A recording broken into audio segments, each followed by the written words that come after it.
नमस्कार, achiever academy पे एक बार फिर से आप सभी का स्वागत है। आज की क्लास रहेगी यूपीएसआई की तैयारी जो लोग कर रहे हैं उनके लिए पॉलिटी का रिवीजन होगा। यहाँ पर बहुत इंपॉर्टेंट क्वेश्चंस पॉलिटी के जॉब के एग्जाम में आ सकते हैं, उनको हम लोग यहाँ पर करेंगे। तो वीडियो को पूरा देखिएगा और चैनल पर नए हो तो वीडियो को लाइक करिए, चैनल को सब्सक्राइब करना बिल्कुल ना भूलिए। आर्थिक मामलों की मंत्रिमंडल समिति का अध्यक्ष कौन होता है? पहला क्वेश्चन है, who is the chairperson of the cabinet committee on economic affair? पहला ऑप्शन है हमारा केंद्रीय वित्त मंत्री, दूसरा ऑप्शन है हमारा भारत के प्रधानमंत्री, या फिर तीसरा हमारा सही ऑप्शन है मुख्य आर्थिक सलाहकार, या फिर चौथा हो जाएगा वाणिज्य मंत्री। आपको बताना है इसमें से सही आंसर कौन सा हो जाएगा इसका। आर्थिक मामलों की मंत्रिमंडल समिति का अध्यक्ष तो ये होते हैं हमारे भारत के प्रधानमंत्री, यानी कि ऑप्शन नंबर बी वाला सही हो जाएगा। चलते हैं अगले क्वेश्चन की ओर, जो कि है प्रश्न नंबर 2। यहाँ पर कहा गया, भारत में युद्ध की घोषणा या शांति संधि करने का अधिकार किसके पास है? Who has the power to declare the war और conclude the peace in India? संसद के पास है, या फिर भारत के प्रधानमंत्री के पास में है, या फिर भारत के राष्ट्रपति के पास में है, या चौथा ऑप्शन है हमारा डिफेंस मिनिस्टर के पास में है। आपको बताना है इसका सही आंसर कौन सा हो जाएगा। तो किसके पास में है भारत में युद्ध की घोषणा व शांति संधि का अधिकार किसके पास है? तो वो है भारत के राष्ट्रपति के पास, यानी कि option number C president of India हो जाएगा। अब तक अपने वीडियो को लाइक ना किया हो तो कर दीजिए, चैनल को सब्सक्राइब करना बिल्कुल ना भूलिए। चलिए देखते हैं, लोकसभा में बजट पर चर्चा कितने चरणों में होती है? प्रश्न नंबर 3 कह रहा है, how many stage is the budget discussed in the Lok Sabha? Budget पर चर्चा कितने चरणों में होती है? पहला ऑप्शन है 1 चरणों में, यानी कि 1 स्टेज में, या 2 स्टेज में, या फिर 3 स्टेज में, या फिर 4 स्टेज में।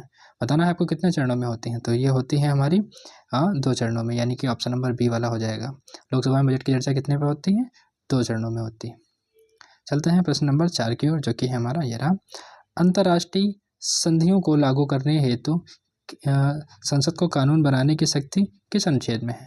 Under which article can parliament make law to implement the international treaties? पहला ऑप्शन है हमारा आर्टिकल 245 अनुच्छेद 253, दूसरा वाला ऑप्शन, या फिर तीसरा ऑप्शन है हमारा अनुच्छेद 248, या फिर चौथा ऑप्शन है हमारा अनुच्छेद 250। आपको बताना है अंतर्राष्ट्रीय संधियों को लागू करने हेतु संसद को कानून बनाने की शक्ति किस अनुच्छेद में है?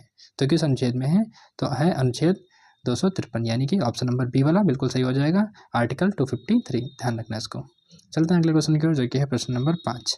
यहाँ पर कहा गया, वह प्रश्न जिसका लिखित उत्तर दिया जाता है और पूरक प्रश्न नहीं पूछे जा सकते हैं, which question require a written answer does not allow to supplementary question?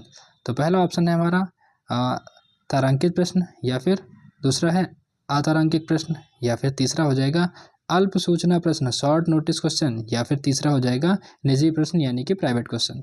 तो आपको बताना है कि वह प्रश्न जिसका लिखित उत्तर दिया जाता है और पूरक प्रश्न नहीं पूछे जाते हैं, तो इसका आंसर कौन सा हो जाएगा?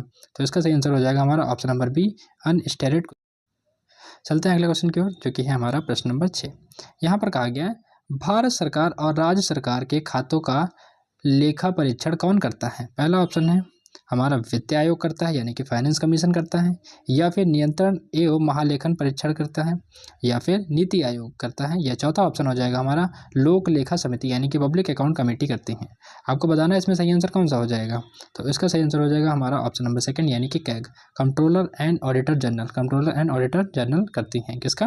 भारत सरकार और राज्य सरकारों के खातों का लेखा परीक्षण कौन करता है? तो कैग करता है, नियंत्रक एवं महालेखा परीक्षक। ऑप्शन नंबर बी वाला सही हो जाएगा। चलिए देखते हैं प्रश्न नंबर 7 को। केंद्र शासित प्रदेशों के बजट संबंधित मामलों का प्रमुख मंत्रालय कौन है? Which minister deal with the budget matter of the union territory of India? तो पहला ऑप्शन है हमारा गृह मंत्रालय, यानी कि मिनिस्ट्री ऑफ होम अफेयर्स होगा, या फिर दूसरा हो जाएगा वित्त मंत्रालय, यानी कि मिनिस्ट्री ऑफ फाइनेंस हो जाएगा, या फिर हमारा तीसरा ऑप्शन मिनिस्ट्री ऑफ स्टैटिक्स होगा, या फिर चौथा ऑप्शन हो जाएगा हमारा प्रधानमंत्री कार्यालय, यानी कि प्राइम मिनिस्टर ऑफिस, यानी पीएमओ। आपको बताना है इसका सही आंसर कौन सा हो जाएगा। कौन करता है केंद्र शासित प्रदेशों के बजट संबंधित मामलों का मुख्य मंत्रालय कौन है? तो वो है मिनिस्ट्री ऑफ फाइनेंस, यानी कि वित्त मंत्रालय। ऑप्शन नंबर बी हमारा बिल्कुल सही हो जाएगा। चलते हैं अगले प्रश्न की ओर, जो कि है प्रश्न नंबर 8। यहाँ पर कहा गया, अनुच्छेद 201 के तहत राज्यपाल क्या कर सकते हैं? विधेयक, यानी कि रिजेक्ट कर सकते हैं बिल को, या फिर राष्ट्रपति के विचार हेतु सुरक्षित रखना, reserve the bill for the president consideration, या फिर तीसरा हो जाएगा हमारा रिटर्न फॉर द रिकंसिडरेशन, या फिर उपयुक्त आल, मतलब सभी कर सकते हैं। बताना है आपको कौन सा हो जाएगा।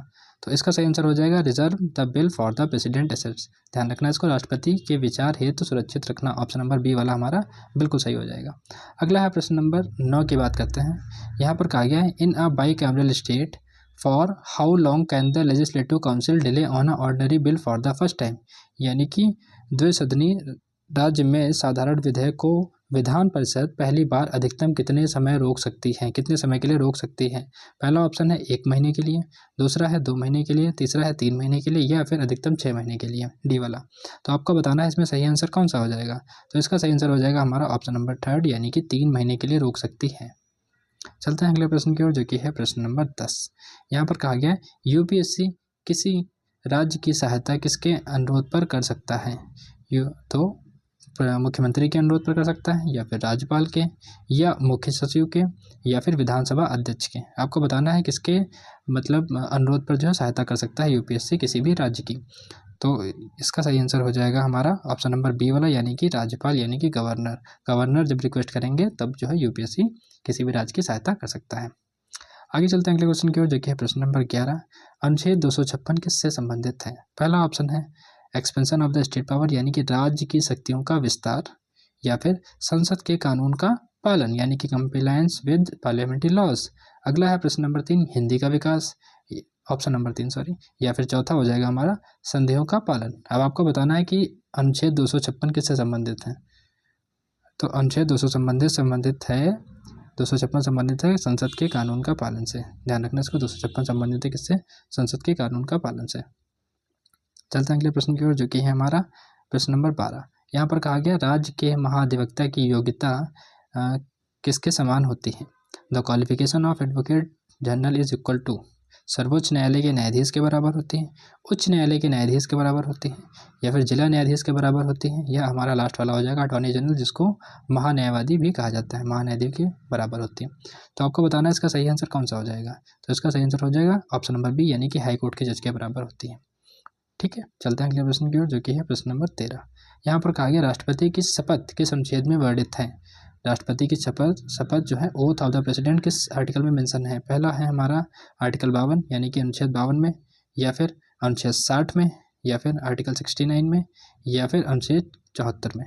आपको बताना है सही आंसर कौन सा हो जाएगा। तो इसका सही आंसर हो जाएगा हमारा ऑप्शन नंबर बी वाला यानी कि आर्टिकल 60 में, आर्टिकल 60 में। ध्यान रखना। चलते हैं अगले क्वेश्चन की ओर, जो कि है प्रश्न नंबर 14। राष्ट्रपति की शपथ किस अनुच्छेद में है।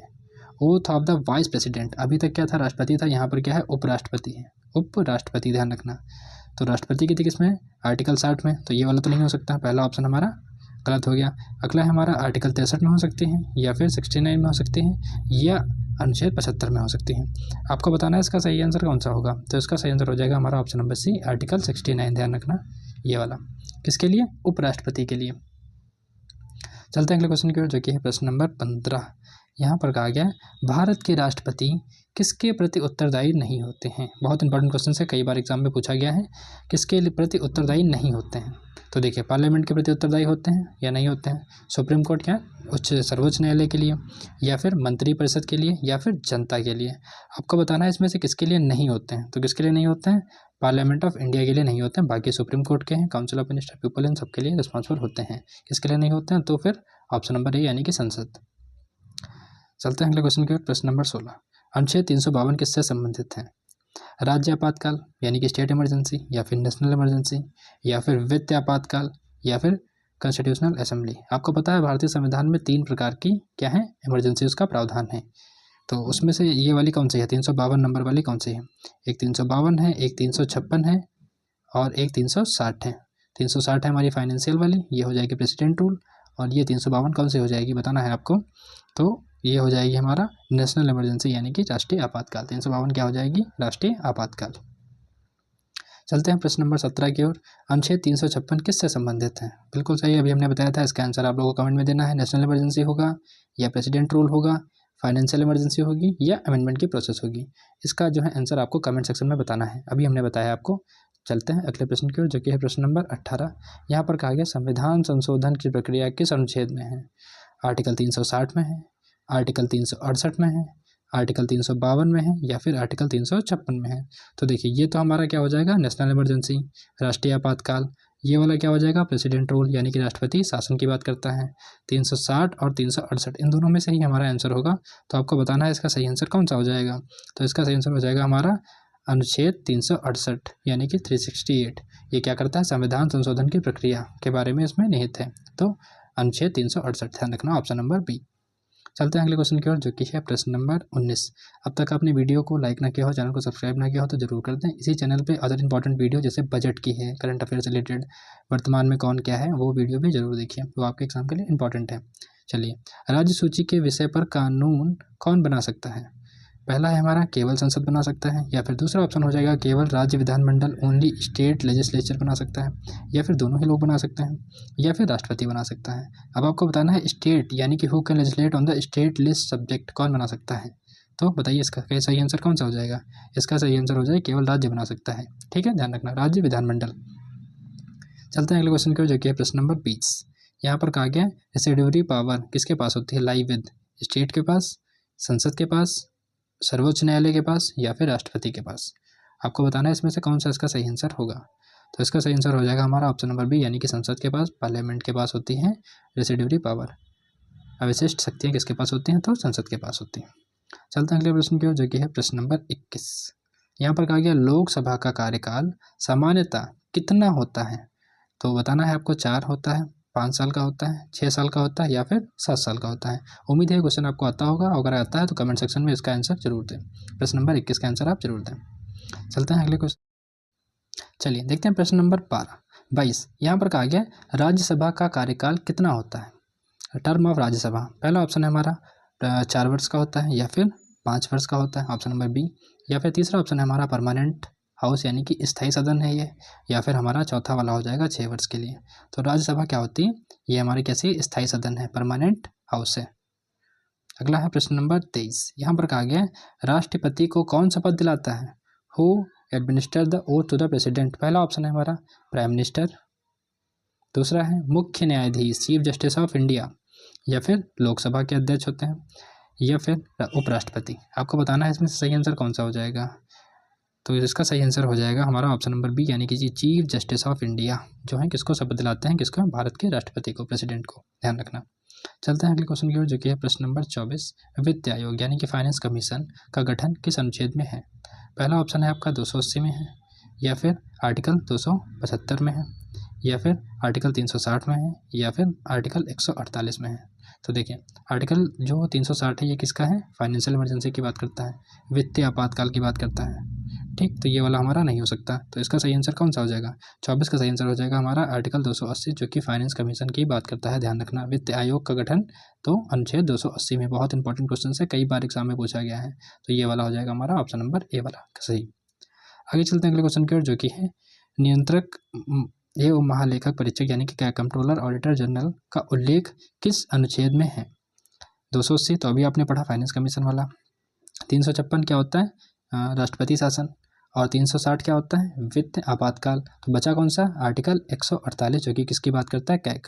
ध्यान रखना, कंट्रोलर ऑडिटर जनरल यानी कि नियंत्रक एवं महालेख परीक्षक की बात करता है, महालेखा परीक्षक की बात करता है। ठीक है, तो इस तरीके से हमने 25 क्वेश्चन यहाँ पर कंप्लीट करें हैं पॉलिटी के। अगर आपको वीडियो पसंद आई हो तो लाइक करिएगा, चैनल को सब्सक्राइब करिएगा और वीडियो को शेयर करना बिल्कुल ना भूलें। Thank you.